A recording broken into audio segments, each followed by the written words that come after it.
The morning sun streamed through the bedroom curtains as Asha Tompkins opened her eyes. Another day of quiet routine stretched before her. At 28, she had built what many would call a perfect life, a beautiful apartment in the city, a successful career as a freelance book editor, and a marriage to Malik, the man everyone else wanted to be around. Asha sat up in bed and glanced at the empty space beside her. Malik had already left for work as usual. No goodbye, no morning kiss. Just the lingering scent of his cologne in the air. Maybe he said goodbye and I just didn't hear him, Asha whispered to herself, a habit she'd developed over the years of marriage. Talking to herself filled the silence of their home. She reached for her phone on the nightstand and checked for messages. Nothing from Malik, just emails from clients waiting for her edits. Asha padded to the kitchen in her slippers, made herself a cup of coffee, and settled at her desk in the corner of the living room. This was her daily routine. Wake up alone, work alone, wait for Malik to come home. Some days, the walls seemed to close in around her. The phone rang, breaking her concentration. It was her mother.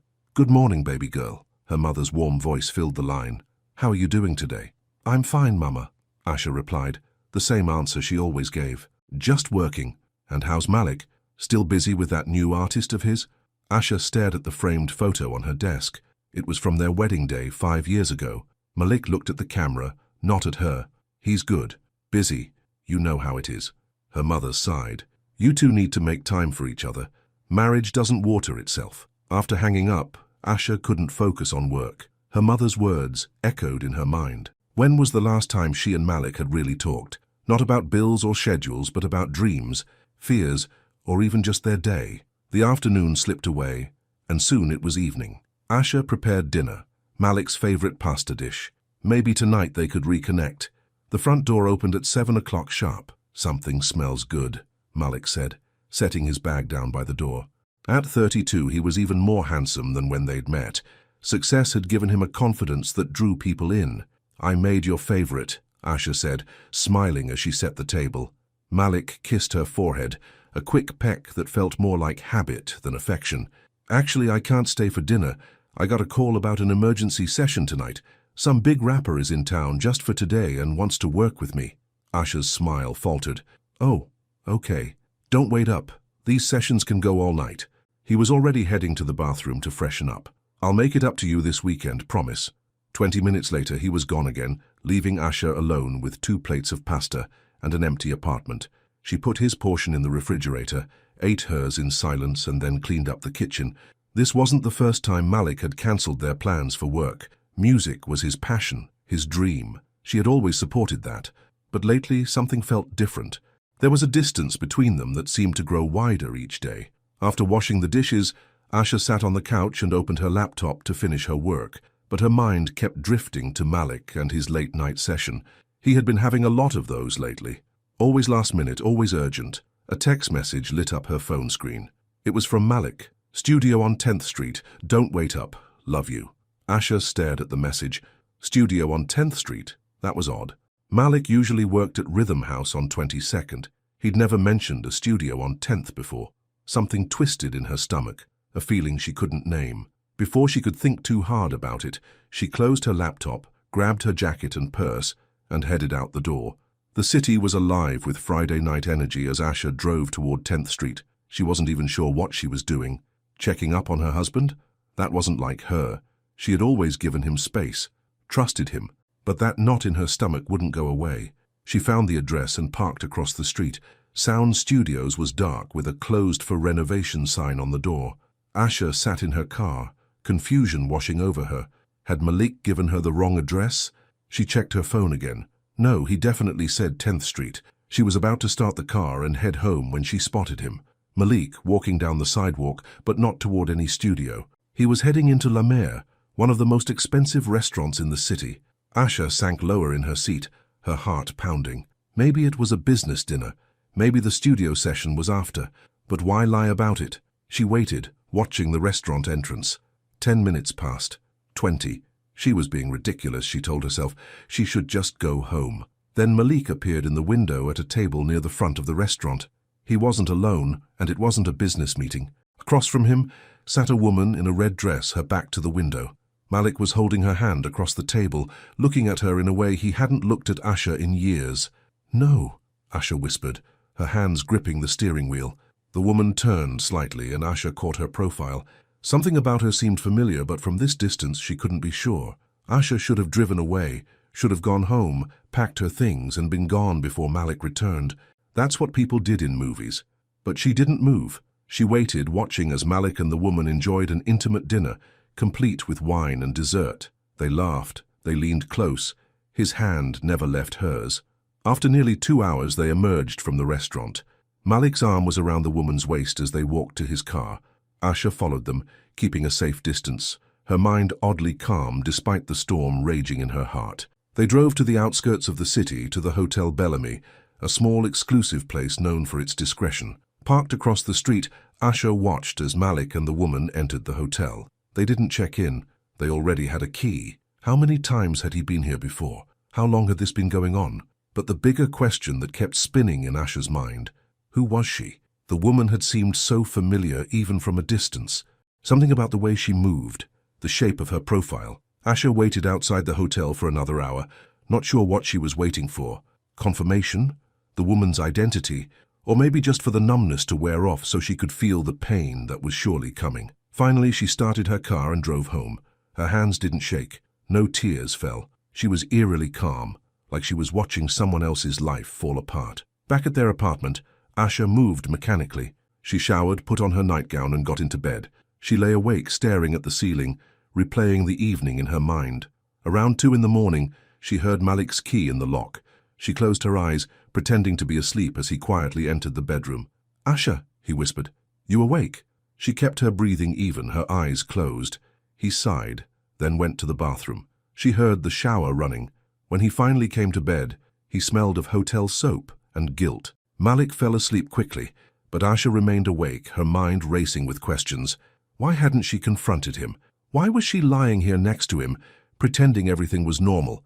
Maybe because deep down, she had known something was wrong for a long time. The distance between them hadn't happened overnight.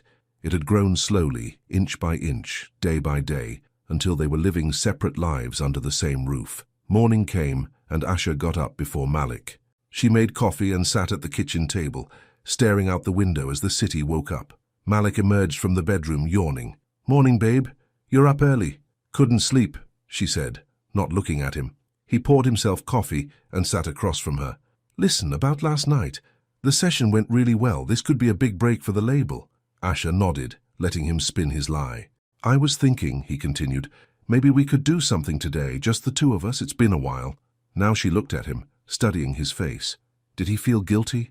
Was this his way of making it up to her without admitting what he'd done? "Actually, I have plans with Lisa today," she lied, referring to a friend she rarely saw anymore. "Rain check?" Relief flashed across his face. "Sure, no problem.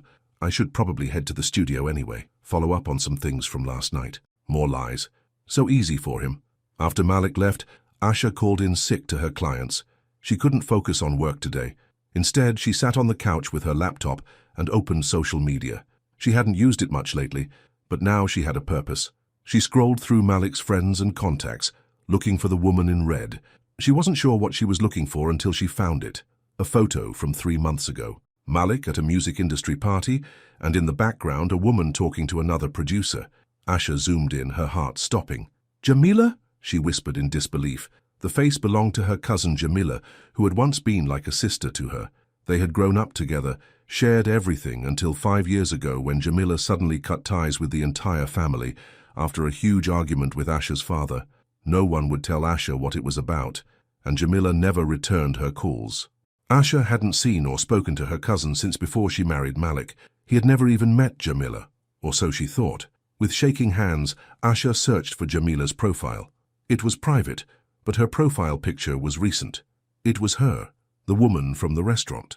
The betrayal cut deeper than Asha could have imagined. Not just her husband, but her own family, her own blood. The apartment suddenly felt suffocating. Asha grabbed her keys and drove to the beach, their beach where she and Malik had their first date. She walked along the shore for hours, the cold water occasionally washing over her feet. How had this happened? When had Malik and Jamila met? Did Jamila know he was married to her cousin? She must have. Their wedding photos had been all over social media before Asha withdrew from those platforms. This was deliberate. a calculated betrayal from both of them. As the sun began to set, Asha made a decision. She wouldn't confront them. Not yet. First, she needed to understand why. Why would her cousin, who once loved her like a sister, do this? Why would Malik risk their marriage? There were too many missing pieces, and Asha had spent too many years being the quiet one, the understanding one, the one who never made waves. It was time for that to change. When she returned home, Malik was waiting, concern etched on his face. "Where have you been? I've been calling for hours." Asha held up her phone, which she had turned off. "Battery died. I went to the beach to clear my head. Work stress." He seemed to accept this. "I ordered dinner. Your favorite." Asha smiled, but it didn't reach her eyes. "Thanks. That's sweet of you." They ate together, making small talk about their days, both of them lying. Asha watched him, this man she had loved for years, and wondered if she had ever really known him at all. That night, as Malik slept beside her, Asha made a plan. She wouldn't be the victim in this story. She wouldn't scream or cry or beg him to choose her. Instead, she would take control of her narrative. Starting tomorrow, she would become a different Asha, one who didn't wait around, one who didn't make excuses for his absences, one who didn't shrink herself to make room for his dreams. The first rays of dawn were breaking through the window when Asha finally fell asleep, her decision made. The days of being the quiet, understanding wife were over. The Asha who woke up the next morning was changed. The hurt was still there, buried deep, but above it was a calm determination. She would find out the truth, all of it, and then she would decide what to do. But one thing was certain. She would never be invisible again. A week passed since Asha discovered Malik's affair with her cousin Jamila.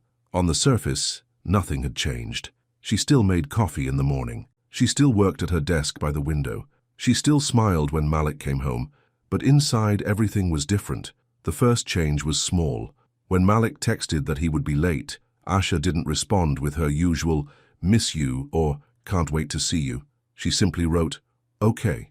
Malik noticed. He called 10 minutes later. "Is everything all right?" he asked, concern in his voice. "Everything's fine," Asha replied, her tone neutral. "Why? You just seemed, I don't know, short with me." "I'm just busy with work," she said. "See you when you get home." She hung up before he could respond. It was a tiny rebellion, but it felt good. That night, Malik brought home flowers. Yellow roses, not her favorite. She thanked him and put them in water, but didn't gush over the gesture like she usually would. "I thought we could watch a movie tonight," he suggested. "Like we used to." Asha looked up from her laptop. "Actually, I need to finish this edit. The author is waiting." Disappointment flashed across his face. "Oh, sure, no problem." She felt his eyes on her as she worked, sensed his confusion at her sudden distance. Good, she thought. Let him wonder. The next morning, Asha did something she hadn't done in years. She called her mother and asked about Jamila. "Jamila?" Her mother's voice went tight. "Why are you asking about her?" "I was going through old photos and found some of us as kids," Asha lied. "I realized I never really knew what happened between her and Dad." There was a long pause. "That's not my story to tell, baby girl. And honestly, it's better left in the past." "Mum, I'm not a child. Whatever happened, I can handle it." Her mother sighed. "Talk to your father if you must, but I warned you. Some stones are better left unturned." After hanging up, Asha stared at her phone. The family secret that drove Jamila away must be bigger than she thought. But right now, she had more pressing matters. She opened her laptop and created a new email account, then composed a message to Jamila. Her finger hovered over the send button. Was she really doing this? Reaching out to the woman who was sleeping with her husband? Yes, she needed answers. The email was simple. "We need to talk. Coffee at Westside Cafe tomorrow at 2 p.m. Come alone. A." She sent it before she could change her mind. That evening, Malik came home early, another surprise gesture. He was trying harder, showing more attention than he had in months. It would have warmed her heart a week ago. Now it just felt hollow. "I was thinking," he said as they ate dinner, "maybe we should take that trip to Bali we've been talking about. I can clear my schedule next month." Asha looked at him, really looked at him for the first time in days. Was this guilt? Or did he suspect she knew something? "What about your new artist, the one keeping you at the studio so late?" Malik paused, fork midway to his mouth. "They're not a priority right now. And I am." The words came out sharper than she intended. "Of course you are," he said, reaching for her hand. "You've always been my priority." Asha wanted to laugh, or cry, or throw her plate against the wall. Instead, she pulled her hand away gently. "I'm not feeling well. I think I'll turn in early." In bed, she lay awake long after Malik fell asleep. 2 years ago, after they lost the baby, he had been distant when she needed him most. He threw himself into work while she drowned in grief alone. She had forgiven him, made excuses for him, told herself he was dealing with his pain in his own way. Now she wondered if there had been someone else even then, if Jamila had been in the picture longer than she realized. The next day, Asha told Malik she was meeting a client for lunch, another lie in their growing collection. She arrived at Westside Cafe 30 minutes early, choosing a table in the back, where they wouldn't be easily seen. At exactly 2 p.m., Jamila walked in. She was as beautiful as Asha remembered, but harder somehow, the softness of youth replaced by sharp edges. She spotted Asha immediately and walked over, her face unreadable. "I was surprised to hear from you," Jamila said, sitting down. "It's been a long time." 5 years, Asha replied. "Long enough for you to start sleeping with my husband." Jamila didn't flinch, didn't deny it. "So you know, I saw you at La Mer and the Hotel Bellamy." A flash of surprise crossed Jamila's face. "You followed him? Does it matter? You knew he was married to me, your own cousin." Jamila's eyes hardened. "Is that why you wanted to meet? To state the obvious." "I want to know why," Asha said, her voice low. "Of all the men in the world, why mine?" "He's not happy with you, Asha. He hasn't been for a long time." The words stung, but Asha kept her face neutral. "And you know this, how? Did he tell you that while he was cheating on me?" Jamila leaned forward. "He said you pushed him away, that you were cold, controlling, that after the baby." Asha felt like she'd been slapped. "He told you about the baby. He needed someone to talk to. You shut him out." "I shut him out?" Asha's voice rose and she quickly lowered it again. "I lost our child and he couldn't even stay home with me for more than a day. He went back to work like nothing happened. That's not how he tells it." Asha's laugh was bitter. "I'm sure it's not." For a moment they just stared at each other, these women who had once been like sisters, now strangers across a coffee shop table. "Why did you agree to meet me?" Asha finally asked. Jamila looked away. "I don't know. Maybe I'm tired of secrets. Like the secret of why you left the family." Now it was Jamila's turn to look surprised. "He didn't tell you? Malik? Why would he know about that?" "Not Malik, your father." Asha's confusion must have shown on her face, because Jamila's expression changed, softening slightly. "You really don't know, do you?" Jamila said. "About your father and my mother?"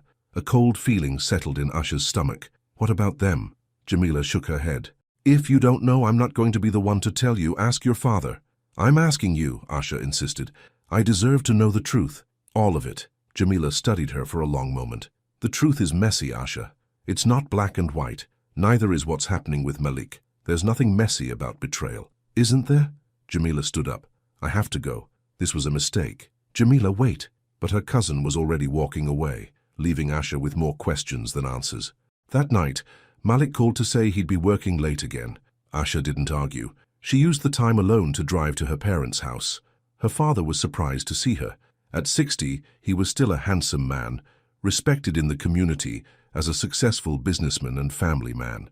Asha had always been Daddy's little girl. "This is a nice surprise," he said, hugging her. "Your mother's at her book club."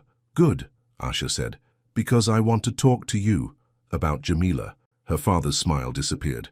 "What about her?" "I want to know what happened 5 years ago, why she cut ties with the family." He turned away, busying himself with making coffee. "That's ancient history, sweetheart. It doesn't have to be. I saw her yesterday."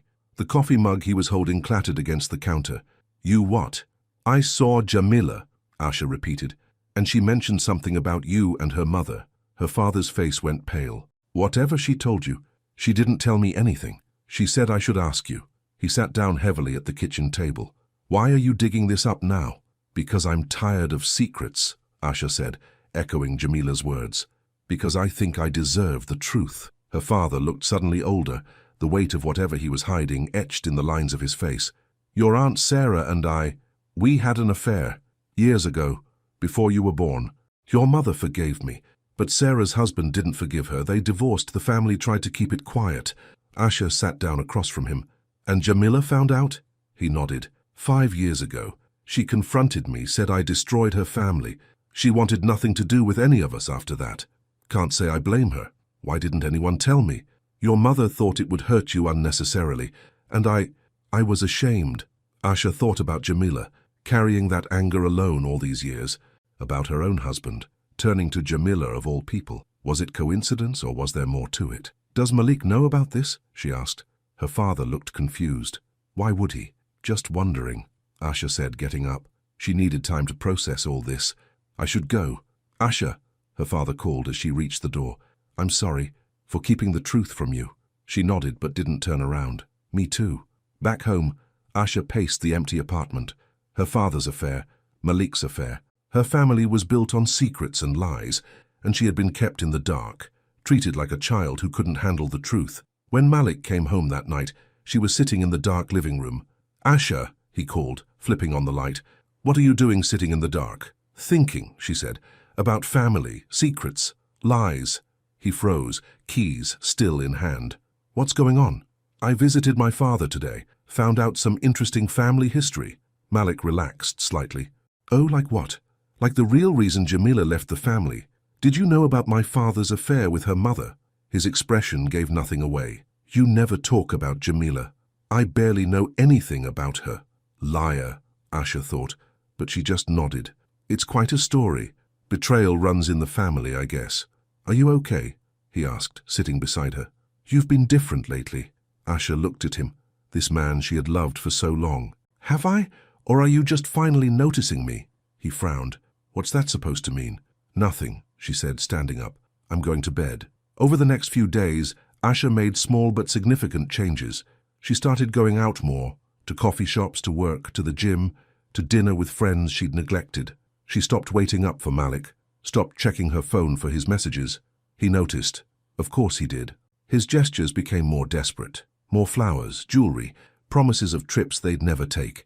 He started coming home earlier, trying to engage her in conversation, asking about her day. Too little, too late, she thought. One night, he tried to kiss her, really kiss her, not the quick pecks he'd been giving her for months. She turned her face away. What's wrong? He asked, hurt in his voice. Don't you want me anymore? Asha looked at him, wondering if he could see the pain behind her eyes.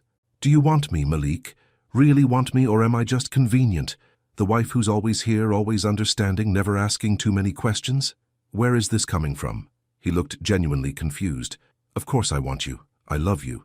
Do you? Asha's voice was quiet. Because sometimes love isn't enough. Sometimes respect matters more. She went to bed alone that night, leaving him staring after her. The next day, Asha did something she'd been thinking about for weeks. She called the fertility clinic where they'd gone after the miscarriage. Malik had convinced her to wait before trying again, saying they needed time to heal. That had been 2 years ago. I'd like to make an appointment, she told the receptionist. For myself only. She didn't tell Malik. She didn't need his permission to plan her future. That evening she found a message from Jamila in her new email account. We need to finish our conversation. Same place tomorrow 2 p.m. Asha replied with one word. Yes.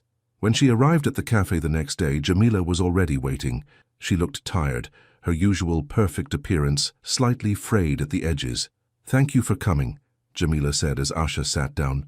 Why did you want to see me? Jamila took a deep breath. Because you deserve to know the whole truth. About Malik.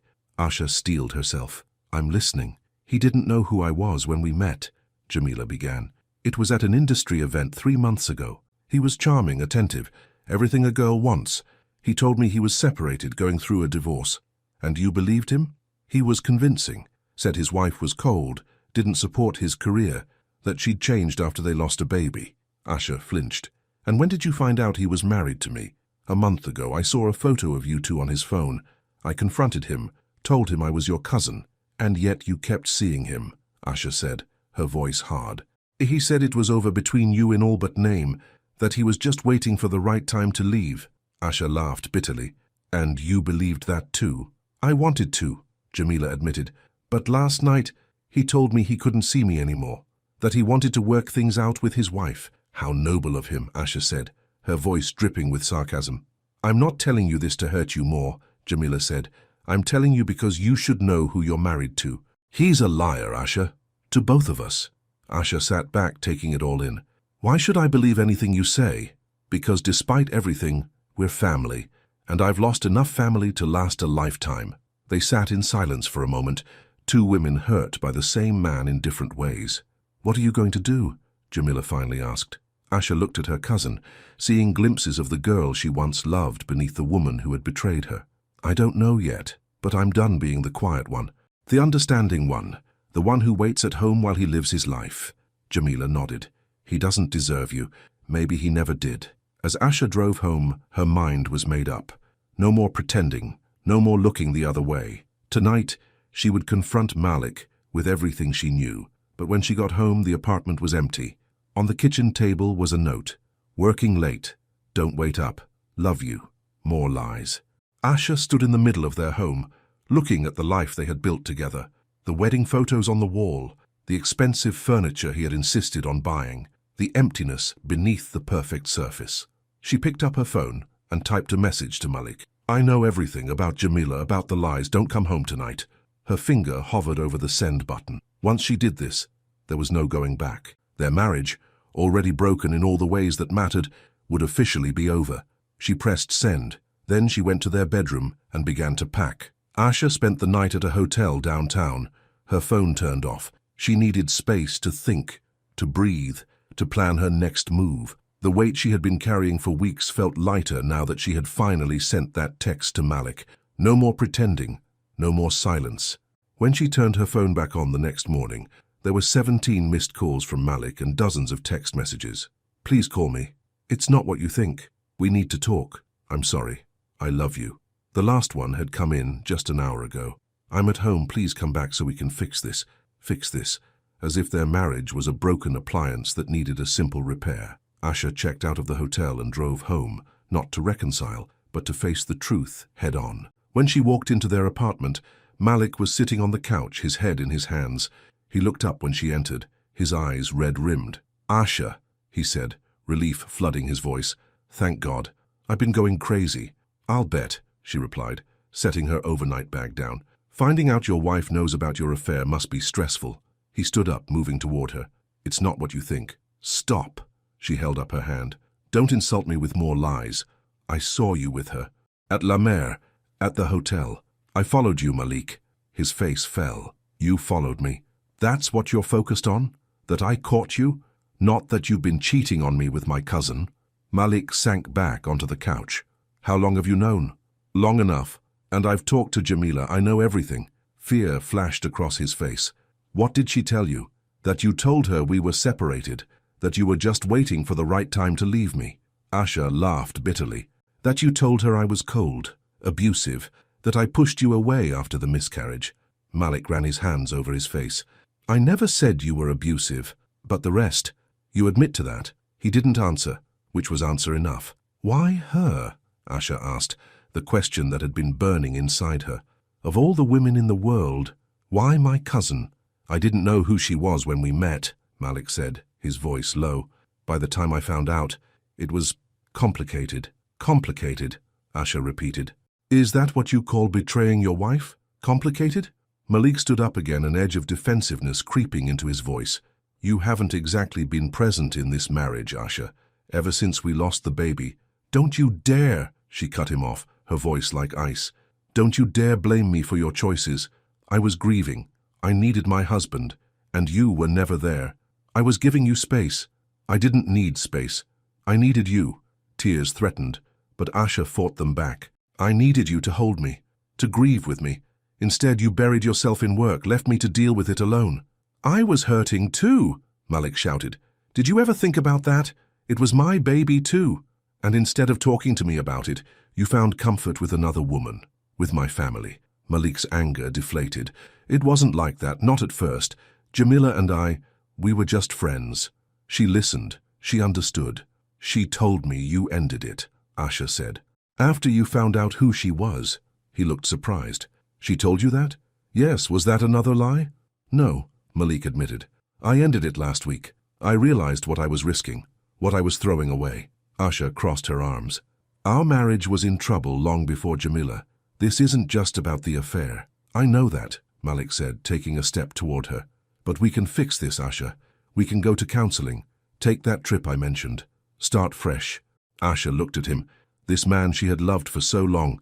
Had he always been this selfish, this blind to her needs, or had she just been too willing to overlook his flaws? "I'm not sure I want to fix it," she said quietly. The words hung in the air between them. "You don't mean that," Malik said, panic edging his voice.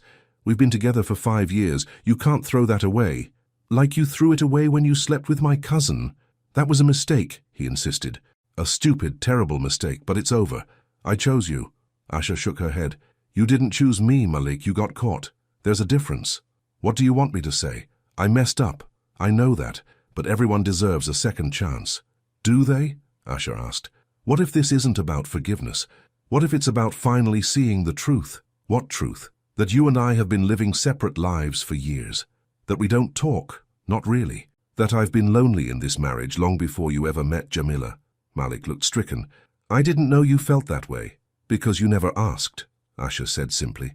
"And I never told you. I kept it all inside, trying to be the perfect wife, the supportive partner who never complained, never demanded, never took up too much space."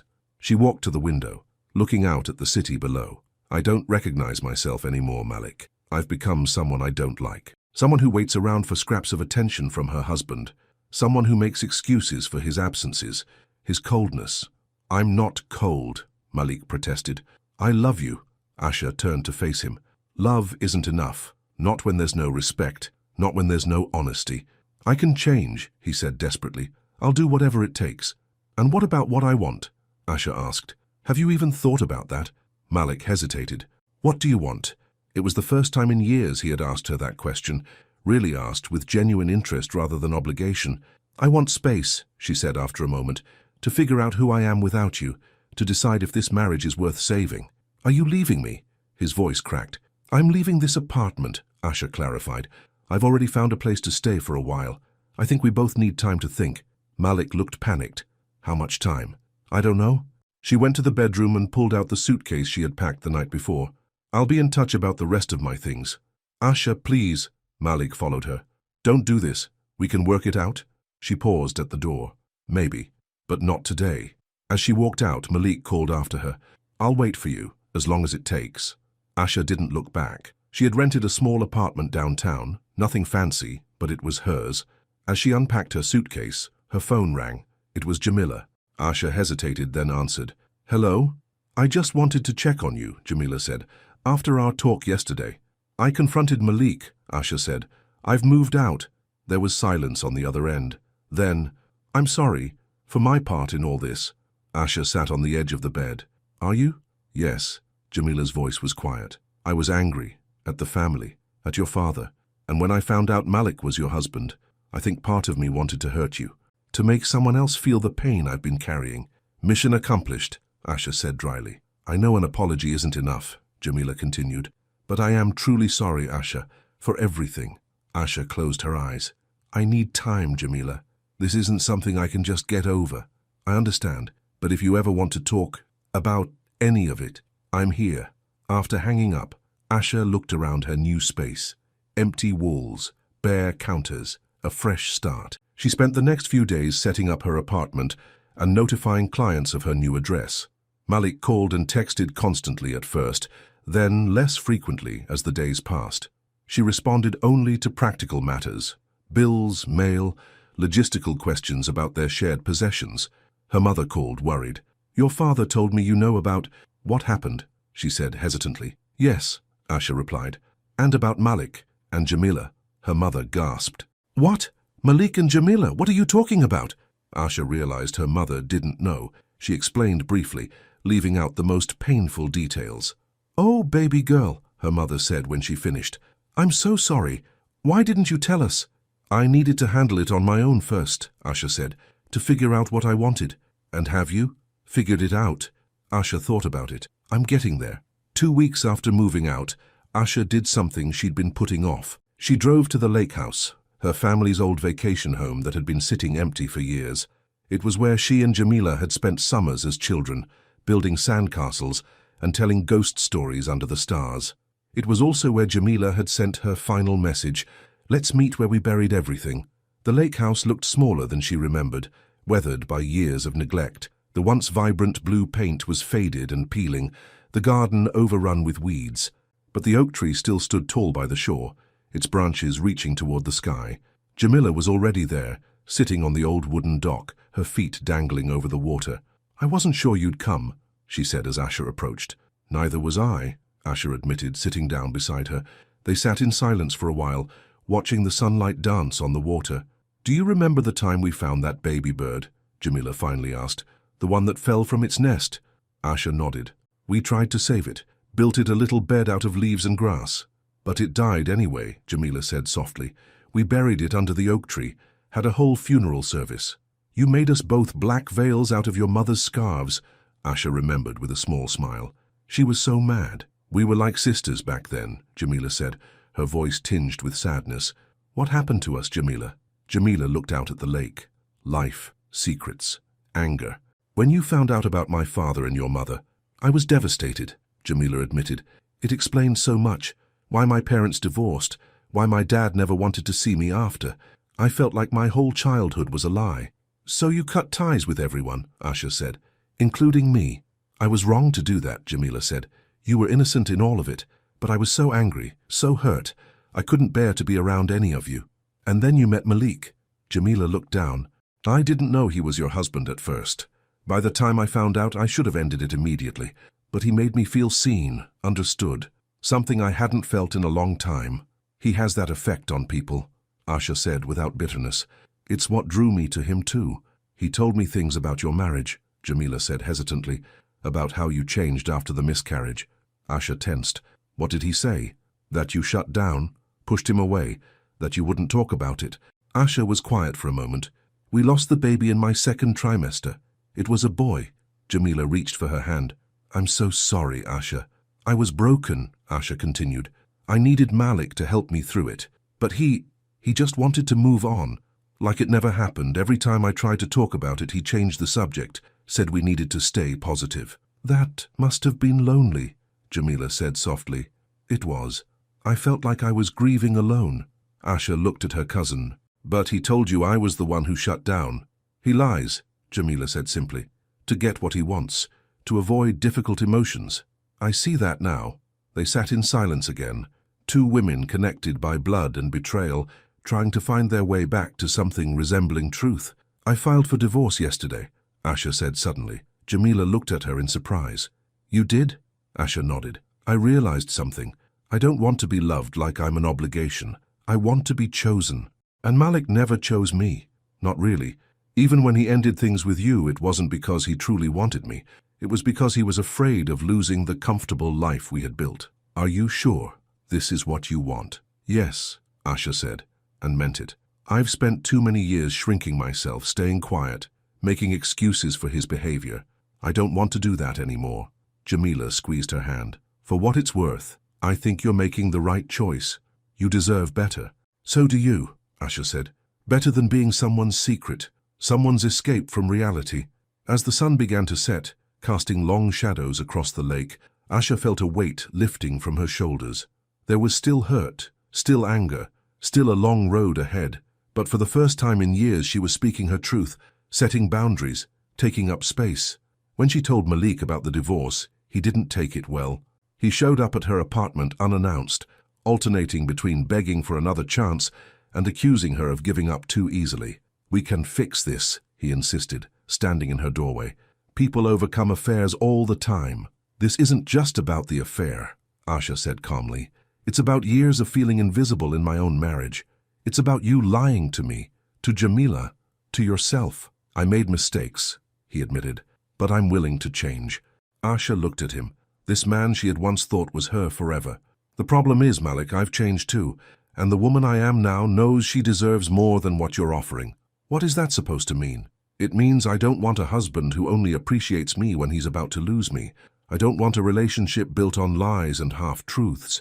I want someone who sees me, really sees me, even when it's not convenient." "I see you," Malik insisted. Asher shook her head. "No, you don't. You never have. You see the version of me that fits into your life, the supportive wife who doesn't ask too many questions, the woman who waits at home while you build your career and find excitement elsewhere." "That's not fair," Malik protested. "I love you." "Maybe you do," Asher said, "in your way. But it's not enough anymore." As Malik left, shoulders slumped in defeat, Asha felt a strange mix of sadness and relief. Their marriage had been dying for years. She had just been the last to admit it. The divorce proceedings moved forward. Malik eventually stopped fighting it, though he still sent occasional texts reminiscing about the good times, asking if she was sure about her decision. She was. Jamila reached out regularly, not pushing for forgiveness but offering support in small ways. A book recommendation, a funny meme, a simple "thinking of you" text. Slowly, cautiously, they began to rebuild something new from the ashes of their past relationship. One day, Jamila invited Asha to coffee to share some news. "I'm moving to Chicago," she said. "Got a job offer I couldn't refuse." "That's great," Asha said and meant it. "A fresh start. For both of us," Jamila agreed. "I've been thinking a lot about what happened between us, about the choices I made." "Me too," Asha admitted. "I want you to know," Jamila said, her voice solemn, "that no matter what happens, you're still my family, if you want to be." Asha thought about the word family, how it had once meant obligation, secrets, pain, how it was now beginning to mean something else, something chosen rather than inherited. "I'd like that," she said, "but it'll take time." Jamila nodded. "We have time." As winter gave way to spring, Asha found herself settling into her new life. The divorce was nearly finalized. Her editing business was thriving. She had started seeing a therapist to work through her grief over the baby, the marriage, the years of silence, and she had begun to speak, really speak, saying the things she had kept inside for too long, to her parents, to Jamila, to friends old and new, to herself. One evening, as she sat on her small balcony watching the sunset, her phone rang. It was Malik. "I signed the final papers today," he said without preamble. "It's done." Asha closed her eyes. "Thank you for letting me know. Are you happy, Asha?" He sounded genuinely curious, not bitter. She thought about the question. "I'm finding my way there. What about you?" "I'm seeing someone," he admitted. "It's new. I hope it works out," she said, surprised to find she meant it. "I really did love you," Malik said softly. "In my way." "I know," Asha replied. "It just wasn't the right way, for either of us." After they hung up, Asha sat with the finality of it all. 5 years of marriage, ended with a signature, yet she felt lighter than she had in years. Her phone buzzed with a text from Jamila. "Thinking of you today. You good?" Asha smiled and typed back, "Getting there. One day at a time." And she was. Each day, each choice, each word spoken instead of swallowed, brought her closer to the woman she wanted to be. Not perfect, not silent, not invisible, just authentically, unapologetically herself. 6 months after her divorce from Malik was finalized, Asha stood in her new office admiring the sign on the door, Tompkins Editing Services. She had taken her maiden name back and launched her own business, something she dreamed of for years, but never had the courage to pursue during her marriage. The office was small but bright, with large windows overlooking the city. Bookshelves lined one wall, filled with her favorite novels and reference books. Her desk faced the door, a deliberate choice. She wanted to see who was coming, to be prepared to never be caught off guard again. Her assistant, Zoe, a recent college graduate with a passion for literature, poked her head in. "Your 10 o'clock is here," she announced, "and the contract for the Morgan project just came in." "Thanks, Zoe," Asha smiled. "Send them in." As she sat down behind her desk, Asha felt a surge of pride. This was hers. Not something she shared with a husband, not something she had to make space for around someone else's dreams. This was the result of her voice, her choices, her work. The meeting went well, another author signing on to her growing client list. Afterward, Asha checked her phone and saw a text from Jamila. "Landed safely in Chicago. Apartment is tiny but cute. Call me this weekend?" Asha texted back, "Will do. Proud of you." Their relationship was still a work in progress. Some days Asha could talk to Jamila like they were kids again, sharing secrets and inside jokes.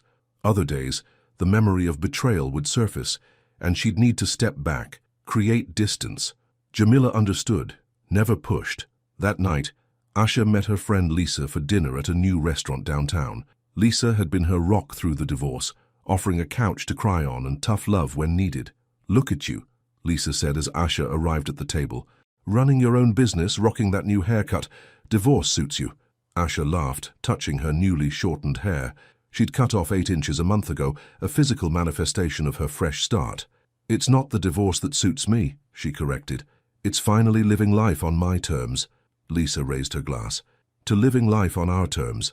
They clinked glasses, and Asha felt a warmth that had nothing to do with the wine. Friendship, real friendship, had been another casualty of her marriage.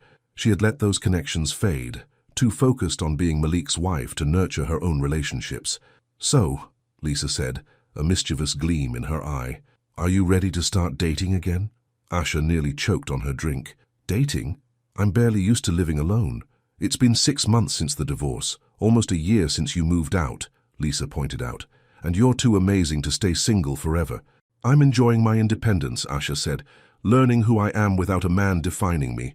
Noble, Lisa nodded, but that doesn't mean you can't have some fun along the way.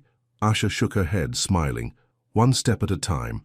But later that night, as she returned to her apartment, Asha found herself thinking about Lisa's words. Was she ready to date again? The thought of being vulnerable with someone new was terrifying. Yet a small part of her longed for connection, for touch, for the possibility of being truly seen by someone who chose her, day after day. The next morning, Asha had a therapy session. Dr. Rivera had been helping her process not just the betrayal and divorce, but the deeper patterns that had led her to silence herself for so many years. How are you feeling about the anniversary coming up? Dr. Rivera asked gently. Asha took a deep breath. The anniversary of her miscarriage was next week. For 2 years she had marked the day alone, Malik either forgetting or pretending to forget. I'm going to visit the botanical gardens, she said. We never had a grave, no formal place to grieve, but I planted a tree there after it happened, a little cherry tree. I go there to remember him. That's a beautiful ritual, Dr. Rivera said. Will you go alone? Asha had been planning to, as always, but suddenly she didn't want to face it by herself again. No, she decided. I'm going to ask my mother to come with me. It was a turning point, Asha realized later, asking for support instead of suffering in silence, speaking her need instead of swallowing it. When she called her mother that evening, the words came easier than expected. Mum, there's something I need to tell you. I lost a baby 2 years ago, a little boy, and next Wednesday is the anniversary. I'd like you to come with me to the botanical gardens, where I planted a tree for him. There was a moment of shocked silence. Then her mother's voice, thick with tears. Oh, Asha, my baby girl, why didn't you tell me? I couldn't find the words, Asha admitted. I couldn't say it out loud. I'll be there, her mother promised. Whatever you need. On the day of the anniversary, the botanical gardens were quiet, the early morning dew still clinging to the flowers. Asha led her mother to the small cherry tree, now thriving in a corner near the Japanese garden. I never even knew if it was a boy or girl, Asha said softly, but in my heart I always felt it was a son. Her mother squeezed her hand. Did you name him? Asha nodded.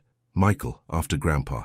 They stood together in silence, 2 generations of women honoring a life that never had the chance to begin. Asha felt tears on her cheeks, but didn't wipe them away. She was done hiding her grief. I wish I had been there for you, her mother said. I wish you had felt you could tell me. I'm telling you now, Asha replied. That's what matters. After leaving the gardens, they went to breakfast, where Asha found herself sharing stories about her marriage, the good and the bad, the dreams she had put aside, the loneliness she had never admitted to. I thought I had to be perfect, she confessed. The perfect wife, the perfect daughter, never complaining, never asking for too much. Where did you get that idea? Her mother asked. Asha looked at her, really looked at her, and saw the same quiet strength she had always admired, but also something else, a weariness, a resignation. From watching you, she said gently. Her mother's eyes widened, then softened with understanding. I never wanted that for you. I wanted you to have a voice. I'm finding it now, Asha assured her. Every day.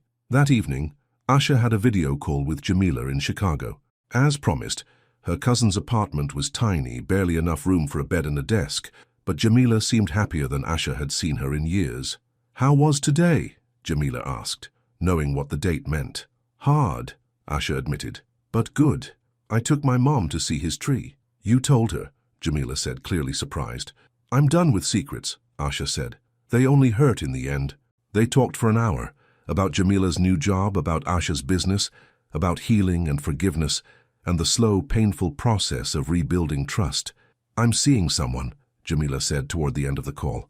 It's new, but he's kind, honest. A year ago, this news might have triggered Asha's pain. Now she found herself genuinely happy for her cousin.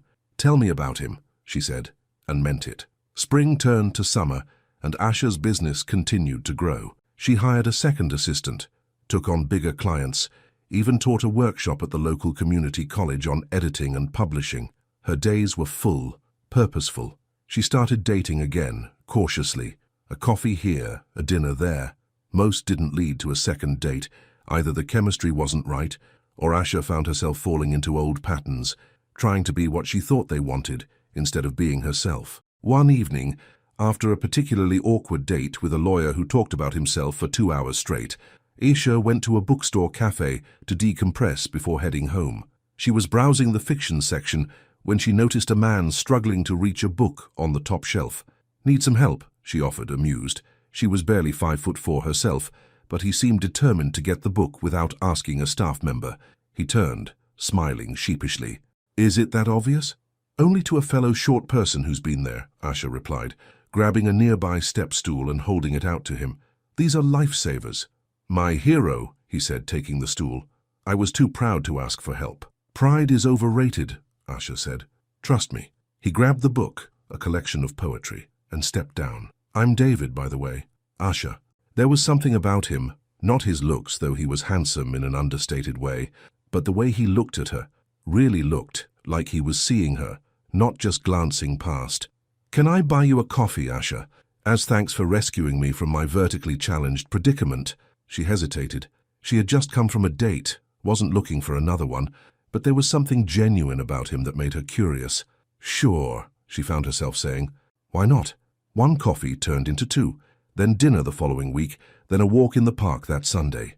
David was a high school English teacher who wrote poetry on the side. He talked about his students with a warmth that told Asha he truly cared about their futures.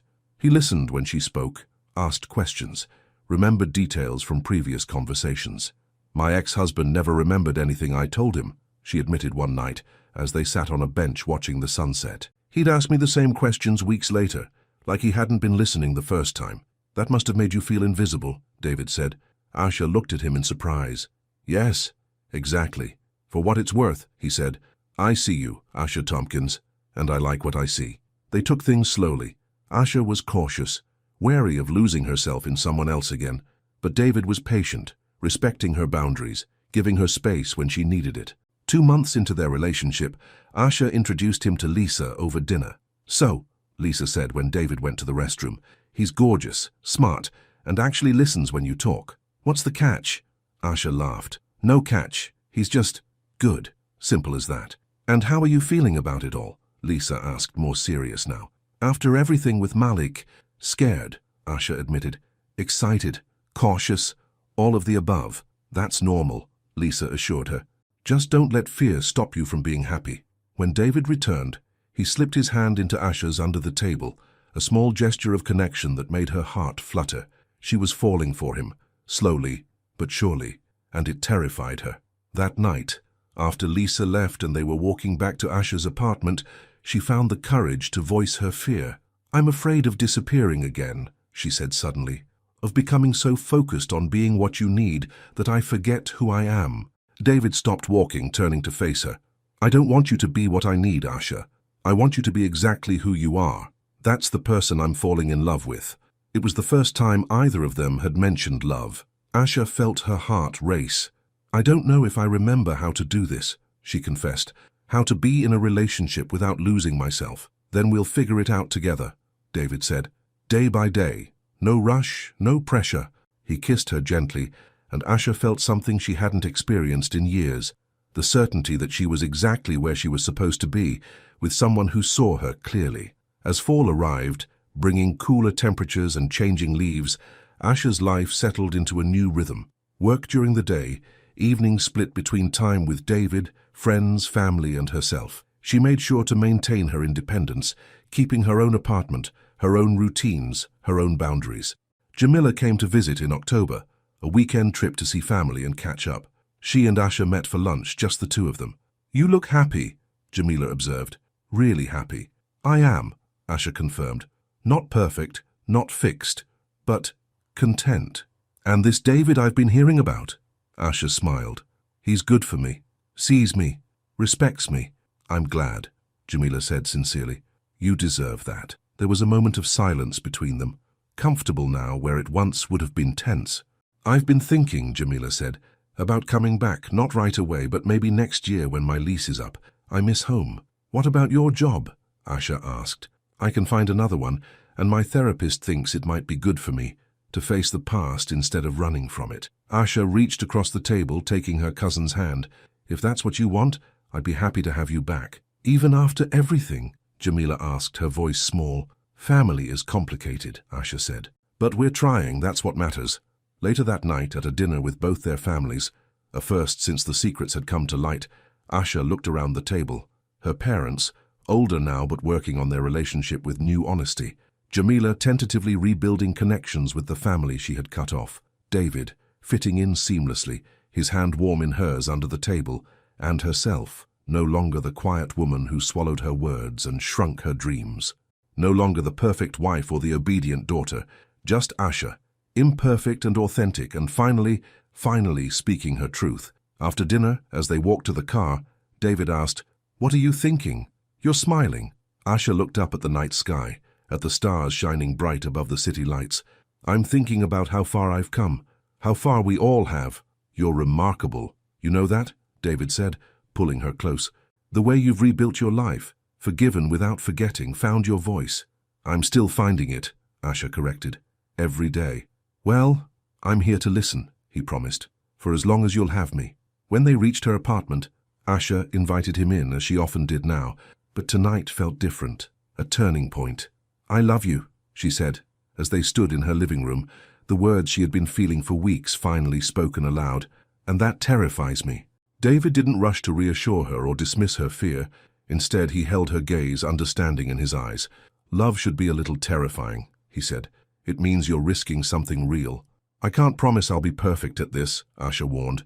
"I'm still learning how to be in a relationship without losing myself." "I don't want perfect," David said, drawing her closer. "I just want you, all of you, the strong parts, the scared parts, the parts still healing." As he kissed her, Asha felt the last of her walls crumbling, not because she was surrendering herself to him, but because she was finally brave enough to be fully seen, fully known. Later, as they lay together in her bed, David sleeping peacefully beside her, Asha thought about the journey that had brought her here, the pain, the betrayal, the silent years of her marriage, the courage it had taken to walk away, to start over, to find her voice. She thought about Malik, wondering briefly if he had found what he was looking for. She hoped so, not out of lingering love, but because she had learned that holding on to anger only hurt herself. She thought about Jamila, their childhood bond broken, and now carefully being mended, different but perhaps stronger for having been tested. And she thought about herself, the woman she had been, the woman she was becoming, no longer defined by her marriage or her divorce or her loss. Just Asha, whole and complex and speaking her truth. In the quiet darkness, she whispered the words she wished she had said years ago, to Malik, to her parents, to herself. "I matter. My voice matters. My dreams matter." David stirred beside her, reaching for her hand even in his sleep. Asha intertwined her fingers with his, a choice she was making with open eyes and a full heart. Tomorrow would bring new challenges, new words to speak, new boundaries to set. But tonight, in this moment, she was exactly where she wanted to be. Not because someone else had placed her there or because she was fulfilling a role, but because she had chosen this life, this path, this voice, her own.